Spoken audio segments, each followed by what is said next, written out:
ՆԱՏՕ-ում ԱՄՆ դեսպան Մեթյու Ուիթեքերը պաշտոնական այցով մեկնել է Կիև, նրան ընդունել է Ուկրաինայի նախագահը։ Ուիթեքերի խոսքով ինքը Վոլոդիմիր Զելենսկու հետ հանդիպմանը հայտարարել է, որ ռուս-ուկրաինական անիմաստ պատերազմը պետք է դադարեցվի եւ առաջ շարժվելու միակ հնարավոր ուղին Դոնալդ Թրամփի խաղաղության օրակարգն է։ ՆԱՏՕ-ում ԱՄՆ դեսպանը հանդիպել է նաեւ Ուկրաինայի պաշտպանության նախարարի հետ, ըստ Դենիս Շմիհալի կողմերը քննարկել են ձմռանն ընթരാճ Ուկրաինայի կարիքները, անդրադարձ է եղել մարտի դաշտում իրավիճակին։ Ավելի վաղ Ուիթեքերը հայտարարել էր, որ Կիևին Թոմահոք հեռահարթիրների հնարավոր մատակարարումը, ինչպես նաև Ռուսաստանի ստվերային նավատորմի նկատմամբ սահմանափակումները կարող են Մոսկվային մղել բանակցությունների։ Նրա խոսքով Դոնալդ Թրամփը լուրջ խաղաքարտեր ունի։ Այնուհանդերձ ԱՄՆ նախագահը նպատակահարմար չի գտնում Թոմահոքներ տրամադրել Ուկրաինային, նա համոզված է, որ դա միայն կսրի իրավիճակը։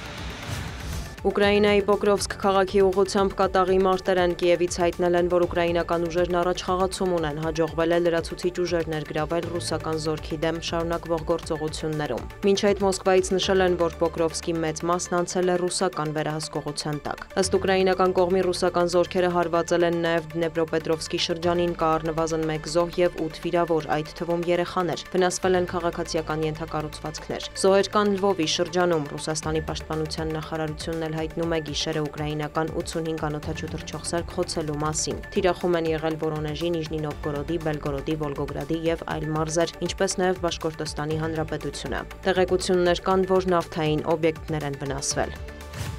Իսրայելի հետ հարկավոր է բանակցել, դրան այլ ընտրանք չկա, հայտարարել է Լիբանանի նախագահը։ Ժոզեֆ Աունի խոսքով բանակցությունները վարում են ոչ թե ընկերների, այլ թշնամիների հետ, դա ավելի նախընտրելի է, քան պատերազմելը։ Երբ պատերազմն արդյունքներ չի տալիս, երկխոսությունը դառնում է միակ տարբերակը, պատերազմը միայն ավերածությունների է հանգեցնում, նշել է նա։ Աունի հայտարարությունները հնչել են Լիբանանի հարավում իսրայելական գործողությունների ակտիվացման ֆոնին։ Ցահալը հայտնում է Հեզբոլահի օբյեկտները թիրախավորելու մասին։ Իսրայելը պահանջում է, որ շարժումը վերջնական զինաթափվի։ Հրեական պետության պաշտպանության նախարարը հայտարարել է, որ Լիբանանի կառավարությունը ևս պարտավոր է ջանքեր գործադրել Հեզբոլահի ռազմական ներուժը չեզոքացնելու ուղղությամբ։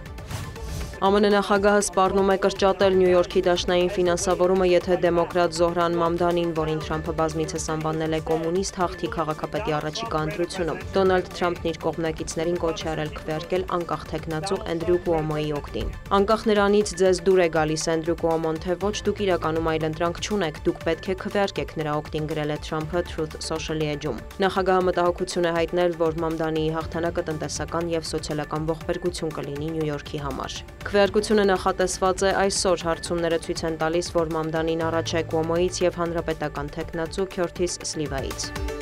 Դիանա Գասպարյան, լուրեր։